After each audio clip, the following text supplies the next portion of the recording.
Bonsoir à tous, bienvenue dans ce coup d'œil sur l'actualité. Le vice-président de la République de Côte d'Ivoire, Tiemoco Mélié Koné, a ouvert ce vendredi la première journée du producteur du coton et de l'anacarde. Amélioration des revenus, hausse de la production et de la transformation locale.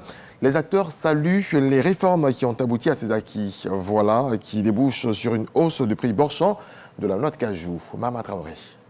J'ai l'honneur et le plaisir de vous annoncer, au nom du vice-président de la République, que le prix Borchamp de la noix de cajou est fixé à 425 francs. Ce prix d'achat, en hausse de 54% par rapport à la précédente campagne, est annoncé à l'occasion de la première journée nationale du producteur du coton et de l'anacarde. Le vice-président Tiemoco Mélié Koné est venu ouvrir les travaux de cette journée, initiée en vue de célébrer le monde paysan. La Côte d'Ivoire, premier producteur mondial de noix de cajou et quatrième pays africain producteur de coton, compte plus de 450 000 producteurs de cajou et 120 000 planteurs de coton. Leur courage et leur détermination méritent notre reconnaissance. Ils ont su conjuguer tradition et innovation, contribuant ainsi à la prospérité des zones rurales et à l'essor de notre agriculture. Les acteurs reconnaissent que l'État de Côte d'Ivoire fait beaucoup pour nos deux filières. Des subventions de plus de 100 milliards de nos francs ont été octroyées ces 3 dernières campagnes aux producteurs du coton pour améliorer le prix d'achat du coton graines et réduire le prix des engrais. Les prix fixés dans la filière anacarde ont généré pour les producteurs des revenus de l'ordre de 335 milliards de nos francs par année sur les 5 dernières années. Depuis 2013, le binôme anacarde-coton connaît un essor de 352 000 tonnes. La production nationale de coton avoisine aujourd'hui les 600 000 tonnes. Quant au cajou, le volume de noix récoltées s'est accru en l'espace d'une décennie, passant de 500 000 tonnes à 1,2 million de tonnes en 2023. Ces progrès sont le fruit d'une réforme engagée en 2013 par le gouvernement. Chers parents producteurs, nous sommes appelés à accroître notre productivité et à maintenir la qualité de nos produits.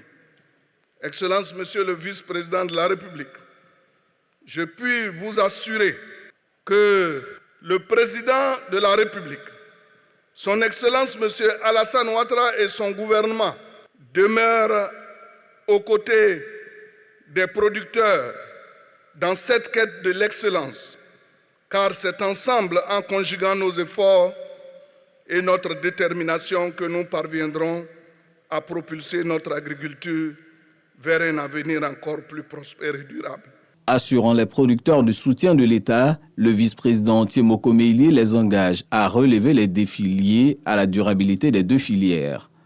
Il nous faut ainsi veiller, dans la mise en œuvre de nos politiques, à continuer de promouvoir des pratiques agricoles tenant compte des défis environnementaux et climatiques. À cet égard, il est impératif que nous adoptions des technologies modernes et que nous mettions la recherche scientifique au cœur de nos actions afin d'assurer la résilience et la pérennité des filières concernées. La transparence et la traçabilité, depuis l'achat jusqu'à l'exportation, doivent être aussi assurées.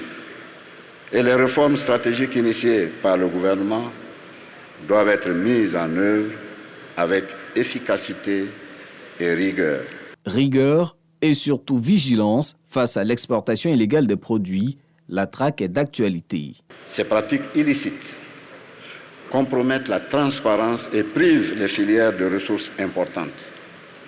Une collaboration étroite, soutenue par des contrôles rigoureux, est donc indispensable pour lutter contre ce fléau.